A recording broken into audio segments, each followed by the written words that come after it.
Good morning. All right. Thank you so much for coming. I want everybody to give a round of applause, first and foremost, for Tony Ager for putting all this together. She's done. She's been sweating a lot.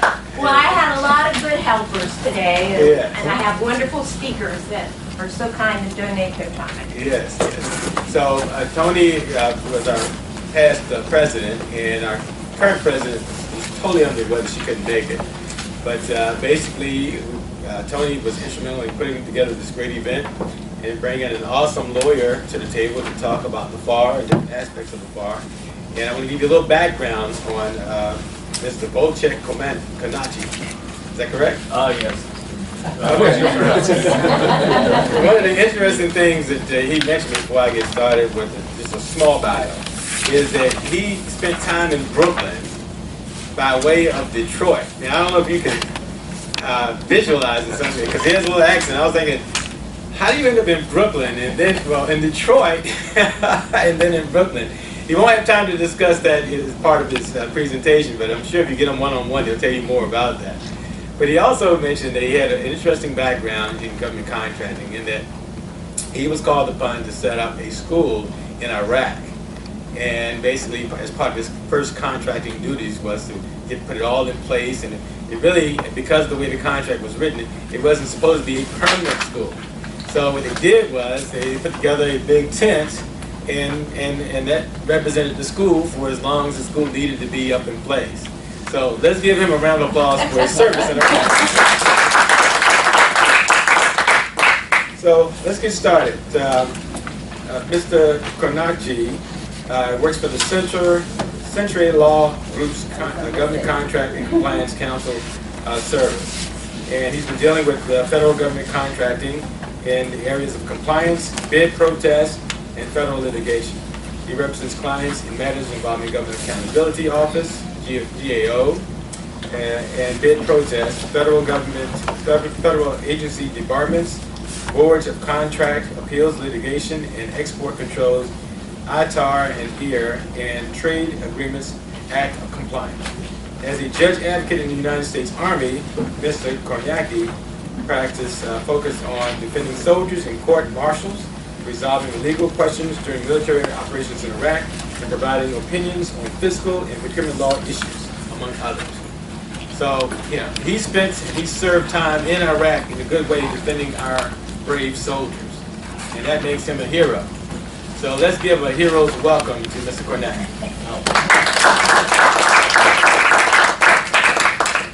All right, thank you very much for this warm introduction. You're quite welcome. All right, good afternoon, everyone. Thank you again for this wonderful introduction. Today we have a very exciting presentation. It says mid-year, but in actuality you get 2 extra months, so you get 8-month legislative update. We'll talk about a lot of very interesting issues, from the Civil War to plasma electric devices, and then also cyberspace. Now, next slide, please. As you heard from just a few seconds ago, our law firm specializes in government contracting. That's all we do, from getting on the GSA schedule to filing a protest, contract issues to suspension, compliance, debarment, or anything else. That's all we do, and that's all we train. Next slide, please. Our law firm is unique in that way that we try to be a one-stop law firm. So if someone has a legal question, we can assist. If someone has a consulting, a GSA schedule matter, we can also assist. And then also training. And if you can see, we train what we practice, and we practice what we train. And now Julia will have a short discussion about one of the things we're training. Hi, I'm Julia. I work at Center with Wojciech. This slideshow is it's like going, and I'm not pressing it, so sorry if it gets a little confusing. But I work on our GSA team, so we do GSA and BA consulting. We also help with other GWACs and proposals. We also do a lot of training, as Wojciech mentioned, so we have a lot of upcoming training courses. We have a boot camp for VA schedules and a boot camp for GSA coming up in October and November. If you want any questions and want information about our upcoming classes, I have a separate little list, but I didn't have enough for everyone. So if you want one, come to me, I can give you one, and if I run out, give me your card, I can email you one. So we'd love to see you at some of our training courses, and we also have a CSCM program, a Certified Schedules Manager program, or Certified Schedules Contract Manager program, where it kind of helps you gain the knowledge to successfully manage your contracts. You learn all about compliance, audits, contract administration, renewals, pretty much anything you need to know. And it requires 3 mandatory courses, 1 online course, and 3 electives, and they really help bundle what you want so you can really take what is applicable to you. But boot camp for GSA is definitely one of those courses. My manager teaches it, I help her, but it's a really good course if you have a GSA schedule and are coming up on your option renewal, or just really want to learn more, have a new employee that's going to be working on your GSA schedule. It's definitely a good class for them. So if you have any questions about any of our training or consulting, please let me know and I can help you, but Wojciech is definitely the one for anything legal. Great, thank you. Right. Next slide, please. So you obviously heard about me, but essentially I was born in Poland. Then I started high school in Brooklyn, New York. I went to college. I did the RTC. Then I went to law school, and before I knew it, I was in Iraq dealing with my first government contract issue. Next slide, please. This is our agenda for today. So first we'll talk about what the federal government is doing in terms of new proposed interim and final rules. And in the last 8 months, they've been quite busy. Then we'll talk about some of the most important legal decisions. And in fact, this year is very unique because there's been 2 United States Supreme Court cases dealing with federal contracting. Then we'll talk about some of the trends that are emerging from all the legislative updates and legal decisions. And finally, we'll talk about the conclusion. Next slide, please. Now, the way the U.S. government makes rules is essentially the process where first they can propose a rule. So this rule is not really legally binding, but that's when the contracting community can comment on it. They can issue also an interim rule. This rule is binding, but there's been no comments. Or they can issue a final rule. Final rule is generally once they received comments and now it becomes law. And then finally, Congress can also pass a new act or a new law. So essentially, we'll be talking about all the different types of rules. Next slide, please. Now, I also divided this presentation into compliance requirements and opportunities, and I'll keep a score for you. So we'll see if there's more compliance requirements in the last 8 months or there's more opportunities. But this is definitely a big compliance issue, so compliance scores 1 right now because Congress passed the new Federal Civil Penalties Inflation Adjustment Act Improvements Act of 2015. This law essentially requires all agencies as of August 1st to update all their penalties when someone violates some law. So this is very significant because before when this whole thing originated back during the Civil War in 1863, where President Lincoln said, I want to have a False Claims Act to penalize fraudulent contracting, there's really been no adjustment for inflation until President Reagan got really upset and he said, I want to increase that maximum penalty from 2 years in 1863 to from 2000 to 5,000 in 1986.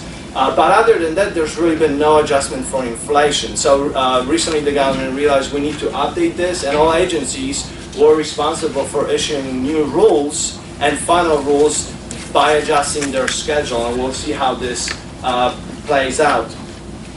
Now, False Claims Act violations have been a significant source of income for the United States government.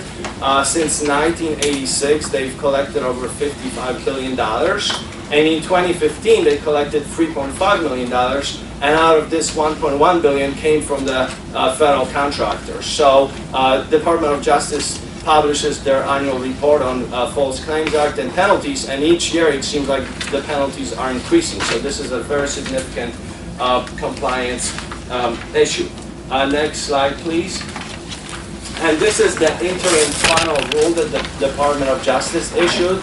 So they're not asking for any comments, but they're essentially saying, look, while the original False Claims Act was $5,500 as a penalty for each violation, now we're increasing this to over $10,000. And when originally the maximum penalty was $11,000, now we're increasing this to $21,000.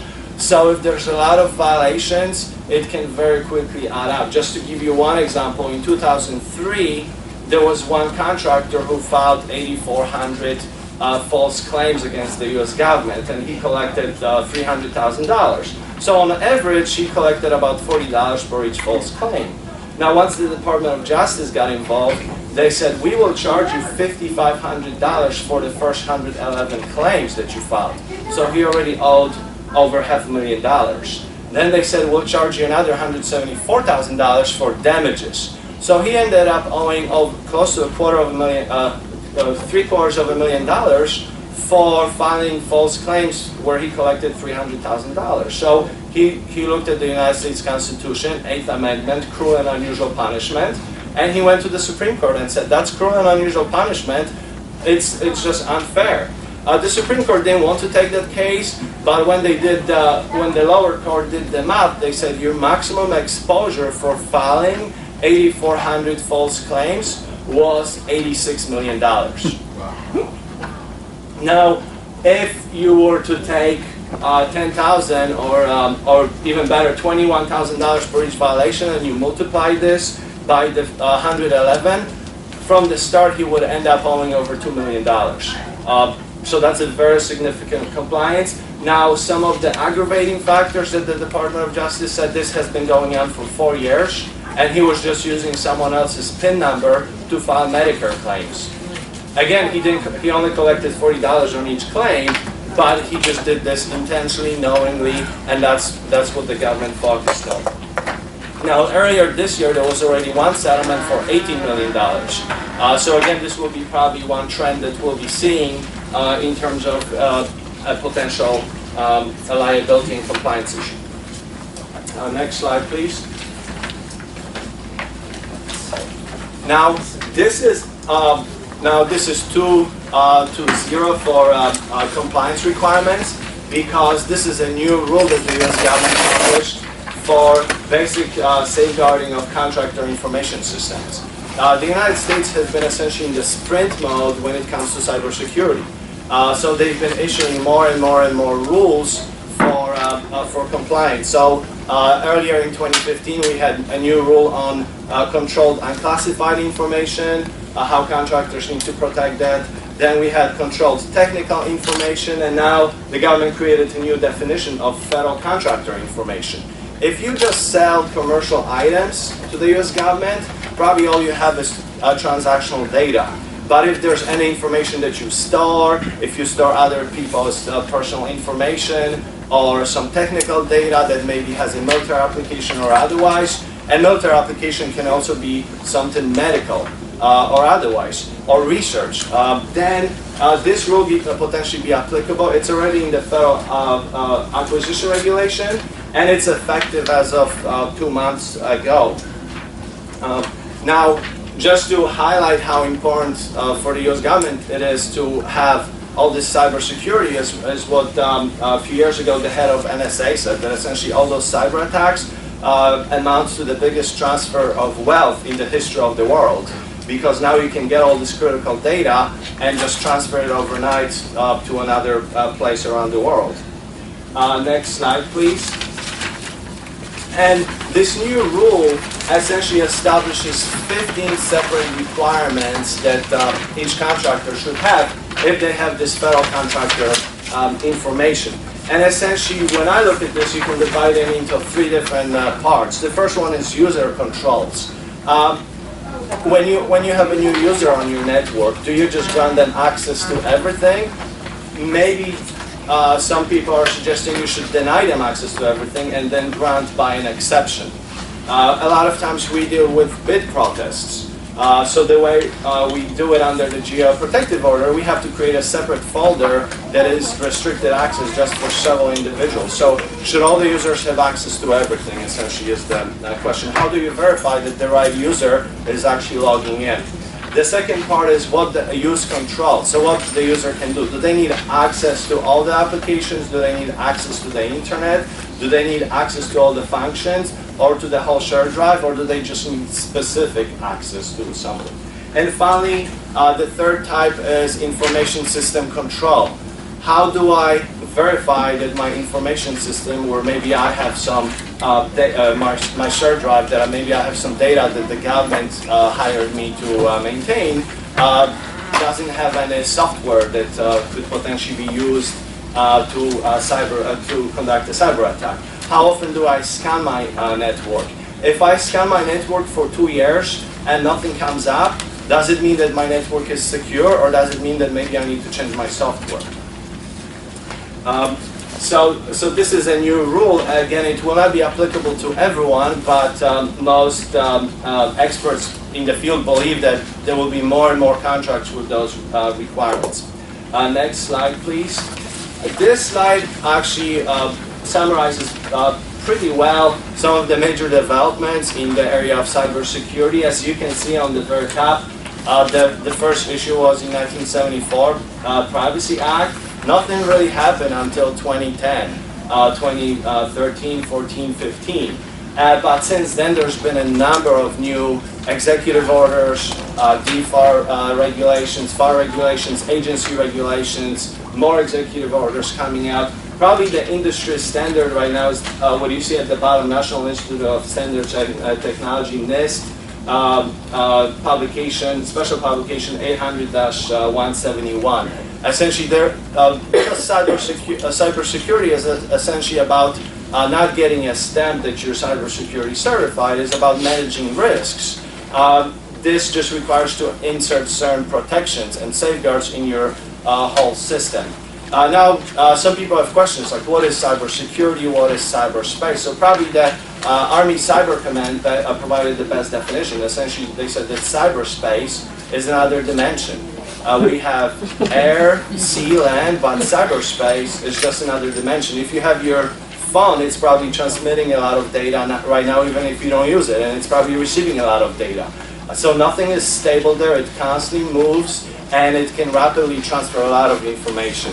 And cybersecurity is actually a way of managing those risks. How can I make sure that I limit control, limit access, and I constantly scan to make sure I'm not attacked? So this is essentially a summary of all the rules that came out in the last several years since 1974. Next slide, please. Now this is the first score for opportunity, so actually compliance leads to opportunity 3-1, but this is a very important rule. A lot of businesses have been very excited about this new change for small business mentor protege programs. This is the final rule, so this is the law. I understand SBA will actually start accepting applications on October 1. But this rule essentially establishes a government-wide mentor protege program, so it's open to anyone. So long as you have a joint venture that is approved by the Small Business Administration, then you can bid on AAs, small business set-aside, women-owned small business, or service-disabled veteran-owned. So this is a very a big opportunity. In fact, you can tell that everyone was very interested in this because the agency received over 100 comments on the proposed rule, but now it finally came out and it's effective actually in the next few days. So that's a really big opportunity, and this is the first score for opportunity. You said that the SBA is not going to take applications until October? Yes, I read that they will start accepting them on October 1st. So let's say if you had a solicitation that was coming up at let's say at the beginning of September, nobody could apply for it until they got their... Potentially, so probably that's one issue that SBA really have to figure out, because now they have this law, but then they haven't really implemented it. And I think that's, there's few other regulations that came out that is, same with women on small business certification. Like, the law is there, but they really haven't implemented how they will process this. Do you need to self-certify, or is there some SBA process? But this is definitely a new opportunity, and maybe they'll address this. So maybe that would be a good question when they come up with the solicitation. Next slide, please. This is another big opportunity, so it's actually 3-2 for compliance still is leading by 1, but FOIA Improvement Act of 2016 is actually making more data available to the federal contracting community and to the public at large. It requires all the agencies to make the documents available online electronically. If there's 3 or more requests, the agencies don't have to start their research. They can just publish it online, because now this is one of the common documents that is being requested. And this will allow to do more research, get more documents, maybe more redacted documents, but this is a really good opportunity. It also requires that the agencies develop their own ADR process or some kind of a settlement process if there's a disagreement what's redactable or not. And then it forces the agency to act quickly, because if they don't act quickly, they cannot charge you for any fees. Now, the one issue that I see is that there's really no new funding coming with this law, so agencies will have to just implement that in their budget. But this is seen by most as a really big opportunity, and this is effective. So I'm sure a lot of agencies are working hard to implement this as well. Next slide, please. You said every agency has its own ADR process. What is ADR? Alternate dispute resolution. So, for example, if there's a disagreement, I'm requesting some documents on behalf of the client, and the agency says, everything is redacted, then there's an appeals process. A lot of times the agencies would not tell you where to appeal. So one time I had to send a letter to the Pentagon, because that was the only point of contact, and after 5 months I got a response that yes, we grant some relief. But the agencies are responsible to work with you to make those documents available, and the presumption is that the documents should be disclosed unless it threatens national security or otherwise, or it's trade secret or otherwise.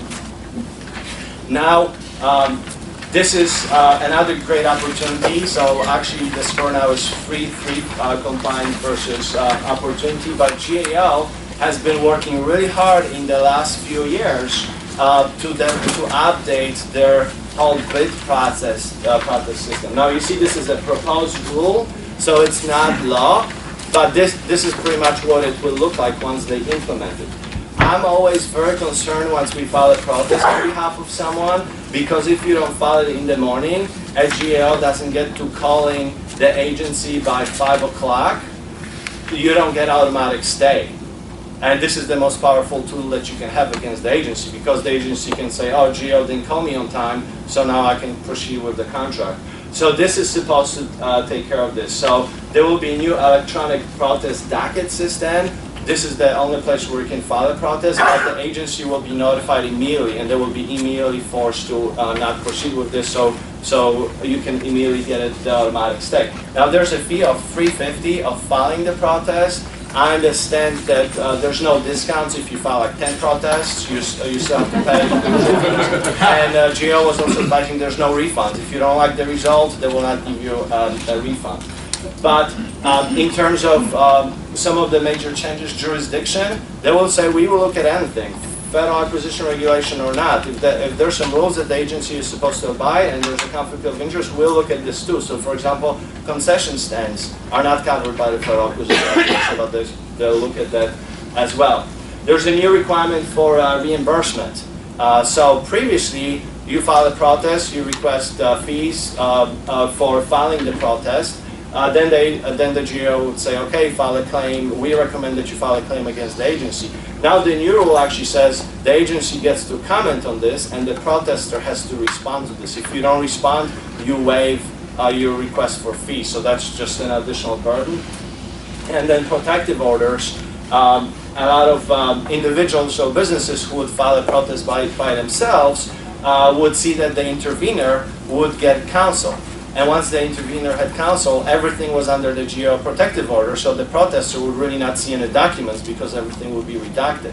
So now the GAO says, if you're representing yourself and you don't have counsel as the protester, there's no protective order. So these are some of the major changes here. Next slide, please. All right, this is the first time when the opportunities are actually leading 4 to 3. The government has been working really hard to update all the international trafficking arms regulations because they were completely out of date and didn't really follow the technological development since 1970s. But this will make it a lot easier for a lot of contractors to send more services and more technology and more items overseas. Before this came out, now this is effective on September 1. Before this came out, a lot of businesses, especially U.S. businesses, would have a problem competing internationally because they would have to pay a license fee of $250 to export some item that was worth $200 overseas, or everyone internationally could send those technologies or defense articles to themselves or to Europe, any other country, but it would be controlled in the United States. So now they're essentially updating this. They're saying that the ITAR has to match what an export is under the Export Administration Regulation. So they will be actually synchronized, and it's supposed to make a lot easier for a lot of businesses that engage in exporting to overseas, and there will be more technologies available. So everyone sees this as a great opportunity. Now, this great opportunity also has some risks, because now you can have an export just by emailing someone who's in another country. So long as you have the right attachment, it's controlled by ITAR, that's an export, that's a violation. And the Department of State recently updated their violation penalties as well. So it went up from $500,000 to $1 million. So they take this very seriously, but so long as you have the right compliance mechanism in place, this is a great opportunity. Just a few other examples. Blackwater was doing a lot of training overseas. They didn't follow the ITAR. They had a settlement of $42 million.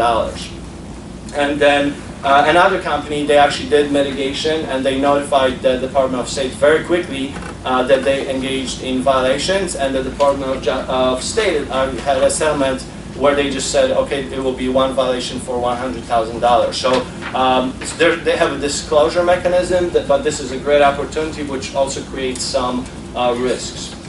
So I just yesterday, I was working on a flow down that came from the prime, and it had ITAR in it, and I'm doing legislative consulting. And so he said, well, this does not pertain. It has nothing to do with the transport of any kind of arms, satellite, or anything like that. And they said, well, it was in our prime, so I has to flow down to you. What can I, as a subcontractor, or even if I were a prime, what can you do to go back and say, this has no place?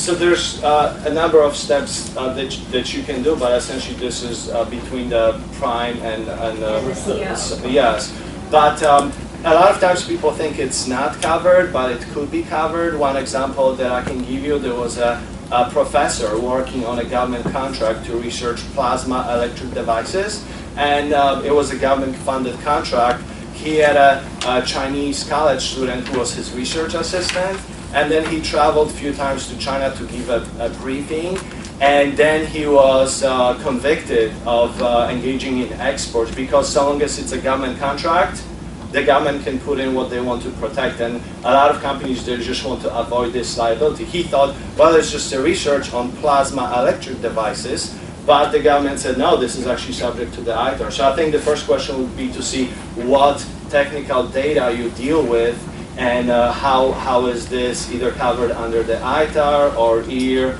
or otherwise, and then how do you ensure that if it is covered and you have visitors coming in, how do you protect that? Because if there's some blueprint on the wall, that could be covered under ITAR, and if there's a foreign person looking at this, that could be deemed export. Now there's also an overlap between cybersecurity and the ITAR, because if you have some data on your network and the government considers this as ITAR or EAR protected data, and there's a breach, now there's a mandatory disclosure under the cybersecurity safeguards, and also to the Department of State, potentially, because now this is controlled information. So this is a great opportunity, but it has some very significant risks, and I'm happy to speak with you after the presentation about this. Next slide, please.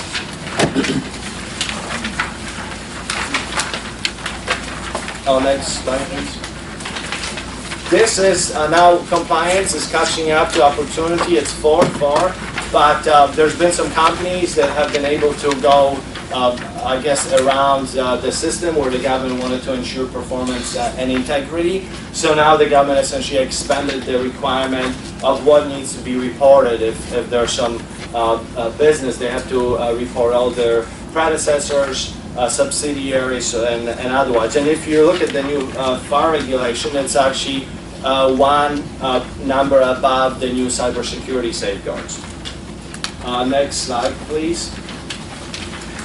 There's been a big development in the area of GSA federal supply schedules. This is their new pilot program on transactional data reporting. This is a great opportunity for a lot of people who are on the schedule, but essentially they're removing the previous requirement where all the businesses had to worry about, am I compliant with the price reduction clause, and what if I have a new customer, how do I adjust this, what do I tell the government, do I need to ask for a discount? Now the government is essentially saying, for 8 different schedules, we want to collect 11 different numbers. If you give us this on a monthly basis, you don't have to worry about anything else. So this is seen as a great potential opportunity, and you can see that GSA already has a new regulation on there, and it's effective as of 2 months ago. The big question is, once the government collects all this data, what will they do with it? They've already had few discoveries where they realized that on the same schedule they were paying 2 different vendors different prices for the same product. But other than that, they'll be probably going through a lot of data. Next slide, please. Okay, this is another big opportunity. So opportunities are leading 6 to 4, but essentially there's been a lot of interest in this new regulation too. The government decided that they can relax some of the requirements for or limitations on subcontracting, and you can bring in more contractors and more businesses into this. So this is seen as a great opportunity. Also, they're changing how they're calculating how much the subcontractor needs to get from the prime, which makes it much easier to calculate. Essentially, they're just looking what's the price award and how much is the subcontractor getting, versus you would have to figure out what contract you're on and then based on that do the calculations. And this is already effective, and this is another really big change, and SBA is working to implement this. As you can see at the bottom, it doesn't cover everyone, but it will cover most of the businesses. Next slide, please.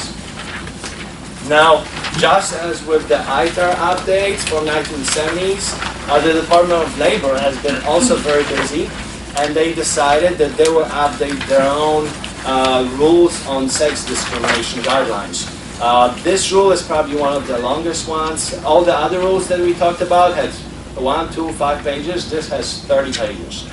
But essentially, in summary, this rule requires all the businesses to look at their policies, all their compliance requirements, and just make sure that they comply with this new rule, where you cannot have any distinctions whatsoever based on sex or based on gender. Starting with harassment to no discrimination and not even discriminatory practices. Now, next slide, please. This shows you 14 different areas where the government essentially will be looking at. So the Department of Labor, through conducting surveys, discovered that some businesses had, for example, a distinction. If there was an unmarried male employee versus an unmarried female employee, they would have a distinction. They would steer interns. If there was a female intern, they would steer her into one type of an internship. But if there was a male intern, they would get another internship. When they were advertising jobs, if they were looking for a female, the advertisement said that she would get paid less than the same job for a male. Then restricting job classifications, like, oh, well, we don't want females to work in these jobs, but we can allow them to work in these. On-the-job training distinction. So all these distinctions have to really be checked for whether this is a bona fide distinction. Do you have really a good explanation why you need this specific person to be working there? And as of recently, the Army decided that women could be rangers. So you really have to have a really good distinction on why this is something in place, because the Department of Labor will be looking at this. So probably the best practice is to verify all the policies and then also look at if there needs to be any training. Next slide, please.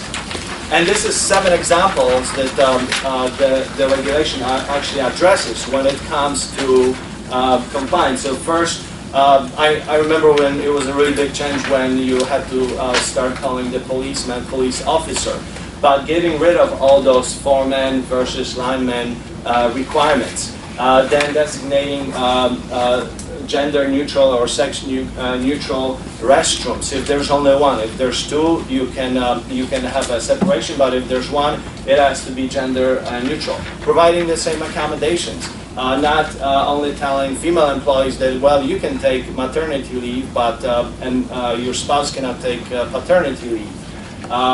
And then fostering a climate where everyone is essentially treated equally. So these are some of the big distinctions. Now, in the last several years, suspension in the department got really much stronger for the Department of Labor. So they can suspend or debar a contractor who doesn't comply with this. So they treat this just as much as seriously as any other regulations we've been talking about. Next slide, please. Now, on top of that, go ahead. This is an executive order, though. No, actually, it's a Department of Labor. It says executive order here. Yes, because they're making references to the executive order. So President Obama issued an executive order, and then the Department of Labor went actually further and they published their own rule. So that may change for another administration? The executive orders, unless the new president says they're in place, they can disappear, but the rule stays there unless the court invalidates it or there's a new head of the Department of Labor. Okay, thank you. Next, on top of that, there's been a lot of developments in the area of Trade Agreements Act. So first, as of January 1, the threshold went up for when it applies. So if you don't have a GSA schedule, because on GSA schedule, everything is presumed to be TAA first compliant and second applicable. But if you don't have a GSA schedule, if there's a solicitation or a contract for over $191,000, so long as you have the right contract, it applies. So that's a big rule. Then the Department of Defense published a new Defense Federal Acquisition Supplement, Federal Acquisition Rule Supplement, where they designated Ukraine as a new designated country where you can get products from the country and it will count as a Trade Agreements Act compliant. And finally, VA realized that they were short on some of the drugs on Schedule 65 IB. So now they actually said we have an exemption. So long as you can meet the requirement,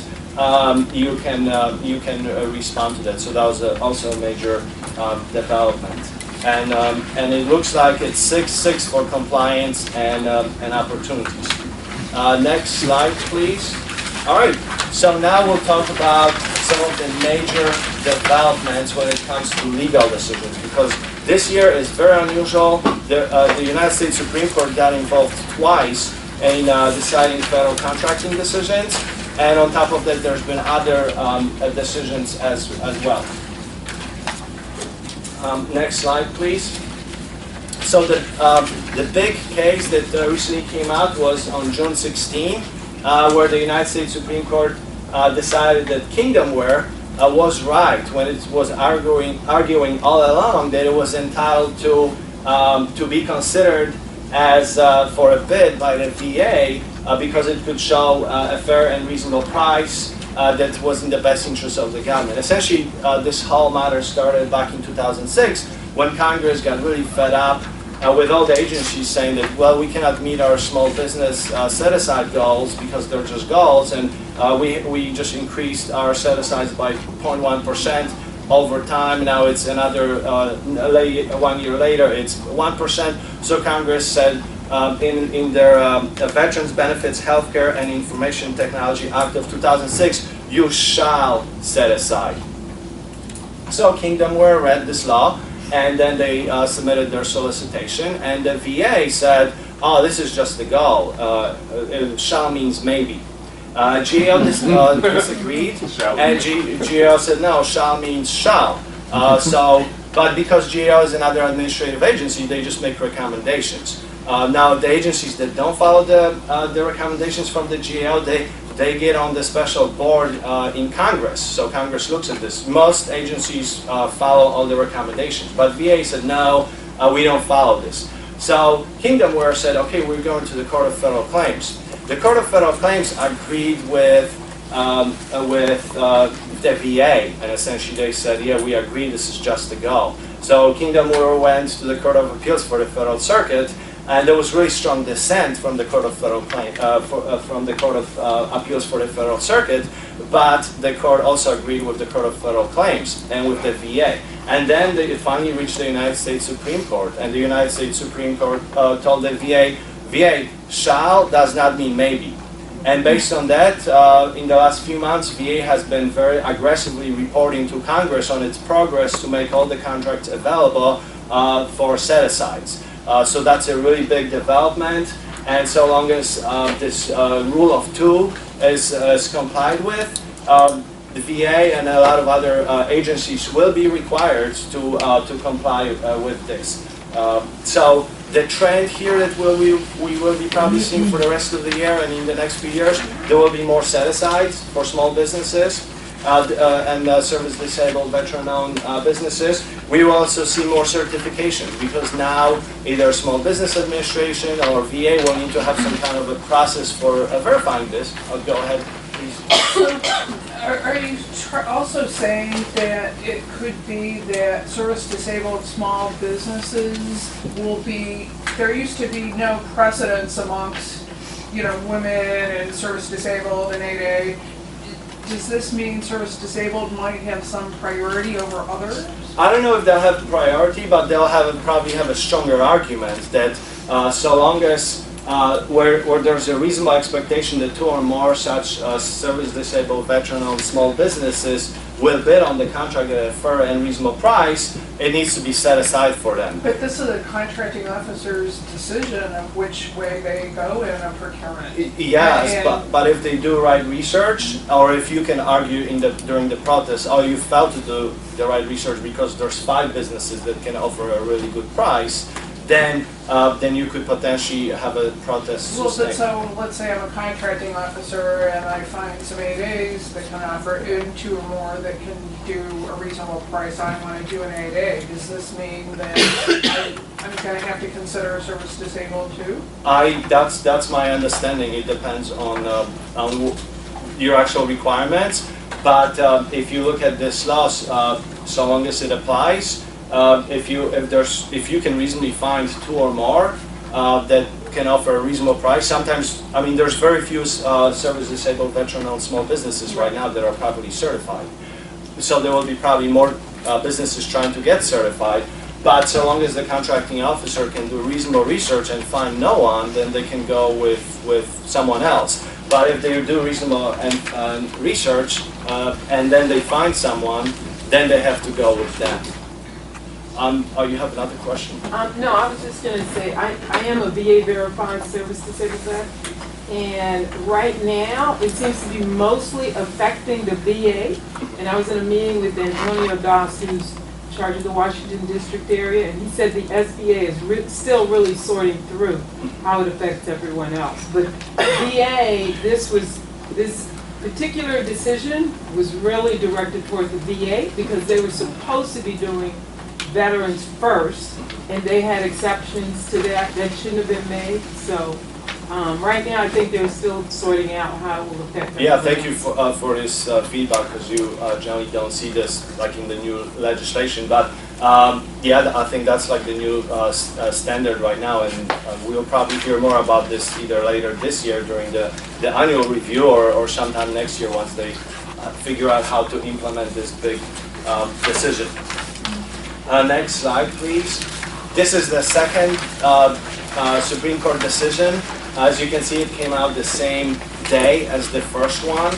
But essentially, here the question was, if you go to the doctor and you think you're talking to the doctor, if someone's not a doctor, should you pay for doctor services? That's essentially what was one of the questions from the Supreme Court justices. In this case, parents of a child that later passed away filed a lawsuit against Universal Health Services, essentially arguing that all those doctors that you told me were doctors, they were no doctors. And then this turned out into a key time lawsuit. So essentially they said the company should have never been collecting government funding under Medicare for this.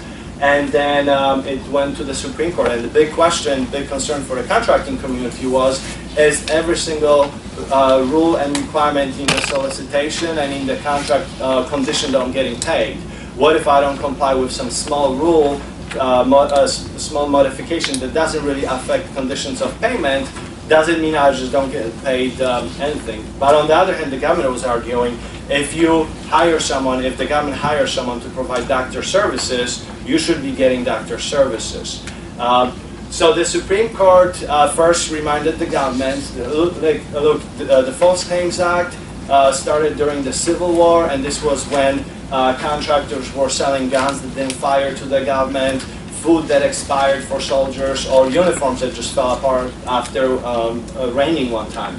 So it's a really serious violation, not some small trivial violation. But on the other hand, the Supreme Court said it's not whether it's mandatory and conditioned on payment or not. It's whether it's material to the payment. And I could find one example in their decision where they explained that, like what's material to the payment. So, for example, if you have a contract to provide services to the U.S. government, and then as a small portion of this contract, you're supposed to sell certain products to the government. So if those products are made in China, they're not TA compliant, the government cannot just turn around and say, we're not paying you under the entire contract, because the main purpose of the contract is to get services, not some staplers from China. So the court said this has to be distinguished on case-by-case basis, but that's how you can see whether it's material or not. And they also reminded the government, like, don't bring every single False Claims Act against contractors, because this is really for the most serious violations. Next slide, please. Now, this is the second trend that we're seeing. There's more and more either protests or issues that emerge where you're supposed to submit your solicitation by internet, or you're just not compliant with some cyber security requirements. So in this case, the solicitation was very clear. Send your proposal under 20 megabytes to the right email address before the deadline. And the company did that, and they actually maintained records that their proposal was 16 megabytes. However, what happened is once that proposal hit the government network, it went through a cybersecurity scanning that added 6 more megabytes. So now the proposal was 23 or 4 megabytes, and the agency just rejected it because they said you exceeded the 20 megabytes. So the company filed a protest at the GAO, but at the GAO you have limited discovery, so it didn't become apparent that this was what happened. So they went to the United States Court of Federal Claims, and there you can do much more broader discovery. And during the discovery, it was discovered that in fact there were multiple other solicitations that had 6 more megabytes added. And in fact, at one point, the contracting officer said, "Send it to my email address, don't send it to this other one, because we just have so many proposals being rejected." So there's actually a rule in the FAR on when late is late, when you email something to the government network, and there's exceptions to it. But here the court said, yes, you just added 6 megabytes, you improperly excluded someone's proposal. So the key takeaway here is make sure you stay within the right requirements and you have proof of that, because that's how the company actually proved that they sent it on time and that they were within the right requirements in terms of the size. Next slide, please. This is one of the unique cases where the awardee filed a lawsuit against the customer for taking corrective action. So essentially here the company won the contract. It was a multi-million-dollar contract, so there was a lot of interest and there was about 17 disappointed bidders. And one of the issues with the awardee was that there was a potential conflict of interest, but they implemented a special mitigation plan. The agency looked at it and they said it's fine. And then once they started to receive more protests, the agency said, okay, we'll take corrective action, and we suspect that there could be some conflict of interest. So then the awardee didn't really want to lose the award, so they filed a lawsuit against their customer, arguing this is unreasonable, you shouldn't be taking corrective action, that's already been addressed and resolved. And the court agreed. The court essentially said, in order to allege conflict of interest, you have to have hard facts. And here we just have a mere suspicion, and by the way, the agency already looked at this, and there's been a mitigation plan. So don't waste time, if you did it right the first time, you don't have to redo it. So the key takeaway here is that courts are starting to look more and more on what the agency is doing for corrective action. Previously, as long as the agency said two magical words, corrective action, it was presumed that they'll do corrective action. Now there's more contractors, or at least there's more protests filed that the agency is not really taking corrective action, and in this case they were actually saying you don't need to take corrective action. Next slide, please. One quick question. So hard facts, what did they determine were hard facts in that case? So there were no hard facts in that case, but what would be hard facts? One hard fact would be if I'm working for the contractor and then I'm on the technical evaluation team and then I award it to my former employer.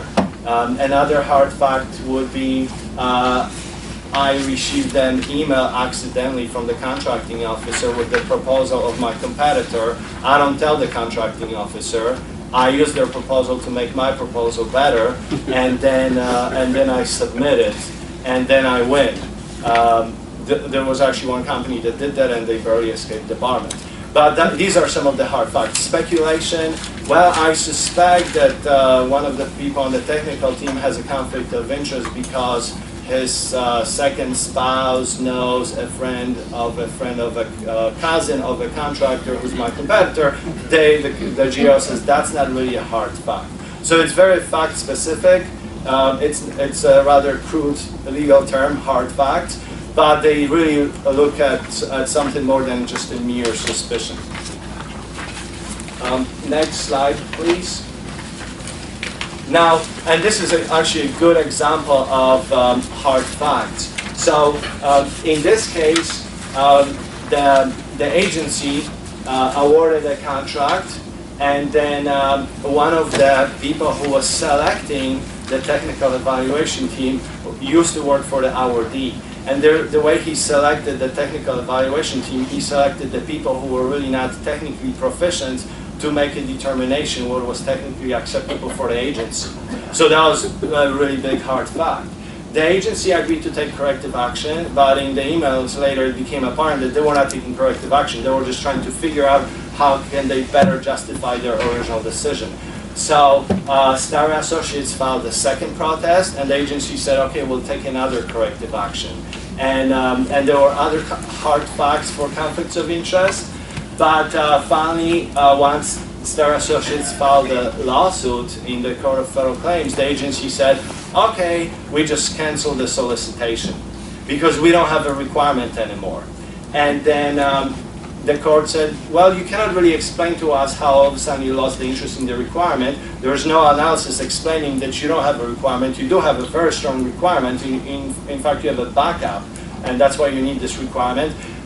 They deposed multiple individuals. That individual who was picking all those individuals And here the court was very upset, and they actually said, listen, 2 protests later, 2 corrective actions later, and 1 lawsuit, and this contract is still not awarded. We directed the agency fix this as quickly as possible, and this person who was making all these selections, we ruled that he should no longer be involved, and by the way, he's already not working there.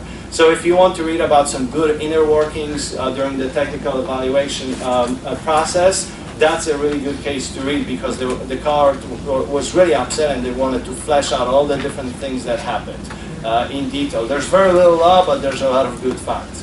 And there's a lot of hard facts in there. How do I find it online? By this reference number? You can put, this is Westlaw, but if you just put Court of Federal Claims, Star Associates, Inc. versus U.S., it should be available, and then you can read it. It's not a very long decision. Next slide, please. This is one of those cases where you see the solicitation, you're a subject matter expert in your industry, and then you just wonder, how did the government come up with the idea that this is my customer or business practice?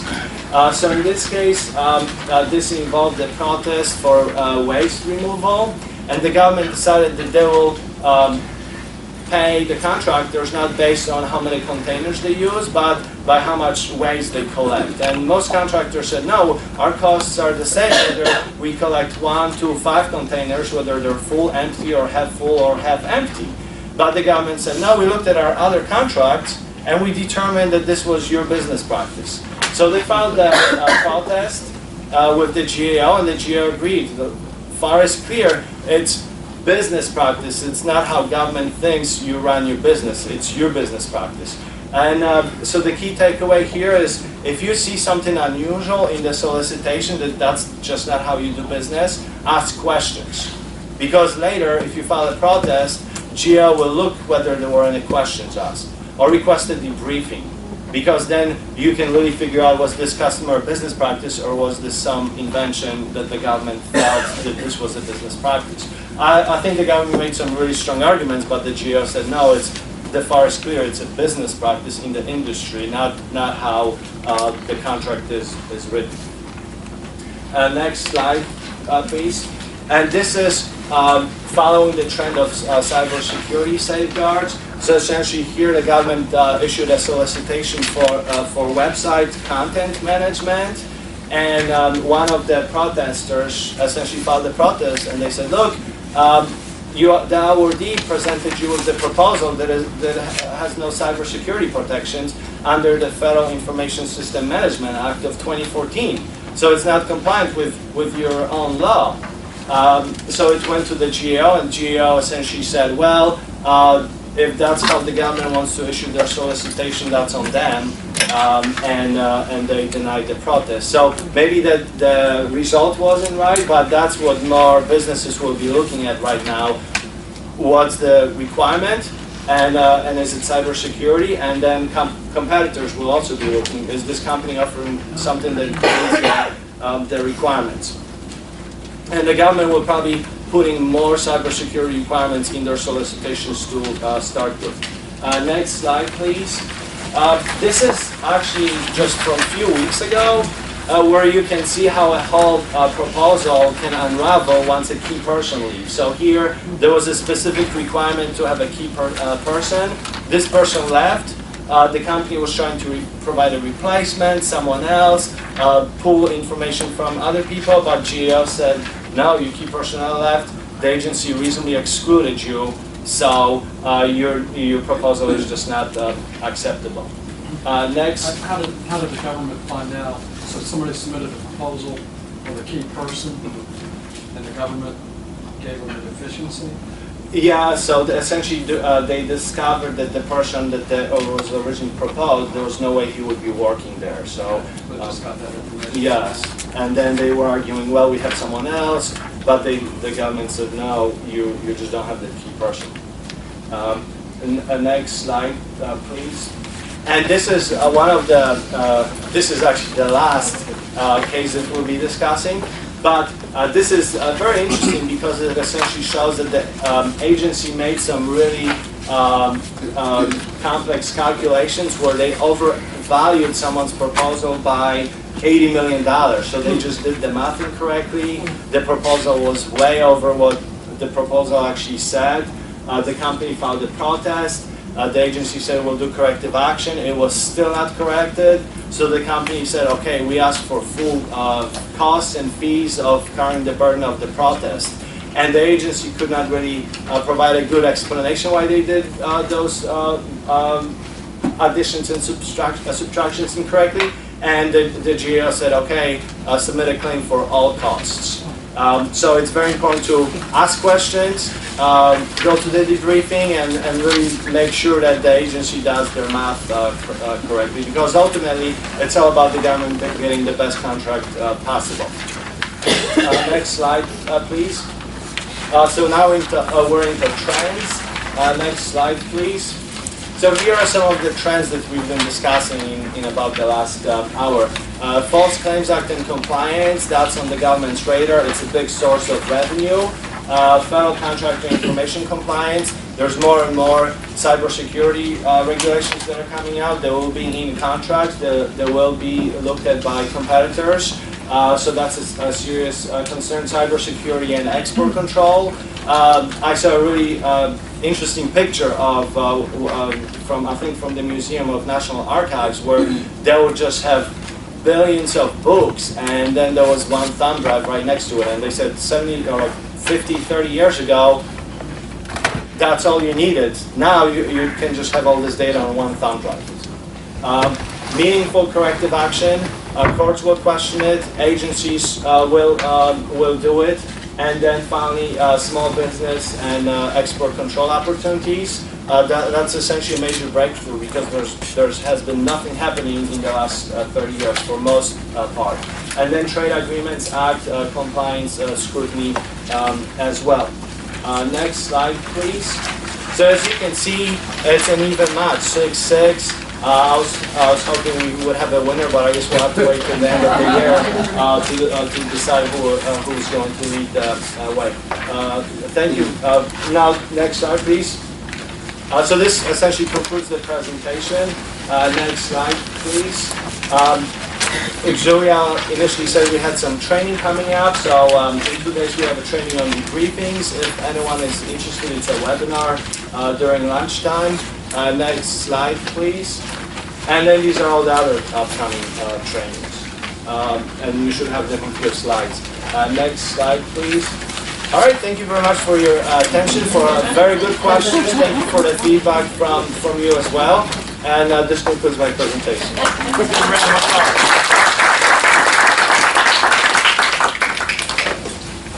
I have a question regarding the key personnel issue. Sometimes awards take forever, years, and in the meantime, key personnel could leave. How can a proposer mitigate that happening and ensure that So it's best if you can get a letter of commitment from that person saying that, yeah, I'm available, I'll be able to do it.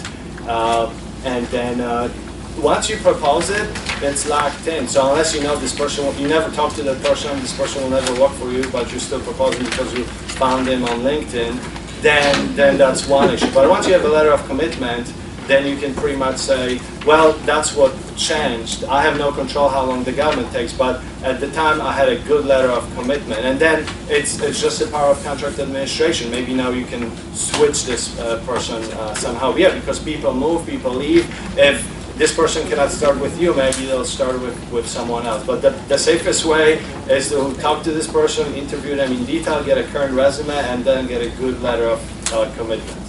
So language in the proposal saying in the event that my key personnel is not available, I have the right to substitute with the person of equal. I think that the way the GAO is addressing this is whether you could have a good faith belief that this person would work for you, and they generally look at did you talk to this person, or this is just a random person. Now there's been some protests filed where your competitor says, oh, she proposed 20 people but 5 people left, so she shouldn't be awarded. But GAO comes back and says no, at the time when she was proposing she had letters of commitment, and that's satisfactory because she had a good faith belief. Because otherwise, you could just get anyone from LinkedIn and say that's my team A, dream team. So was that what happened with this one where they? Yes, there was clear evidence that this key personnel just left. It was just one individual, and then there was no way the company could find someone else. I think in that case, I think it was also had to do with disclosure because they didn't come out and disclose it. What happened was that it was found out through another way, and that key personnel had left. So I think if you have the letters of commitment, like you said, you can't control someone coming or leaving. But if you have the letters of commitment and you disclose it before award, and you try to find a substitution, I think it's not as harsh. I think it had to do a lot with disclosure. Yes, because primarily the GAO is concerned with procurement integrity, and if someone makes a misrepresentation, then we have all these best experts coming to work for the government, but you never talk to them, you don't have a letter of commitment, and they're no longer here, they will be concerned with that. But if you have a good faith belief, you talk to them, they said yes, and you have a letter of commitment, you have their current resume that they gave you, then GAO will evaluate this. And then it's just a matter of contract administration post-award. Okay, this person left, what can we do? Are we talking about letters of commitment closer to the government or letters of commitment from key personnel to the person? From key personnel, so essentially you talk to someone and the person says, yes, I'm available during this time to work on this contract, here's my resume. And then the GAO will say, okay, you did your due diligence before you got this person. Yeah, I think what he's saying is document.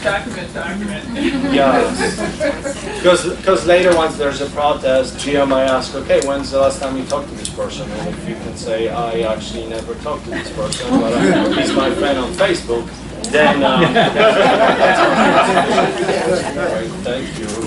Well, before you leave the podium, we would like to present to you this certificate of appreciation from the Bethesda chapter, the National Contract Management Association. Can we get the photographers to take some photos? Can we get the I'm the photographer. All right. We have two photographers. And before you leave, how many people in this room do you know? So I would like to task everybody to get to know, we have some great people, some for the first time visiting the Bethesda chapter of the NCMA. I implore you to get to know people in the room before you leave. We also have our extra photographer, Mr. Patrick Rand, and we have our webmaster here, Mr. Eric Malson. So we want to take some photos. We're sprucing up the Bethesda chapter, and we're going to have some magnificent events. I just want to give you a highlight of some of the events. Thank you so much. All right. So basically, we have the director, Diane Frazier, who's going to be here on October the 19th. This is when you have to sign up for it. Tell your friends, spread the word. We have November the 16th, Principles of Contract Interpretation with Ken Allen.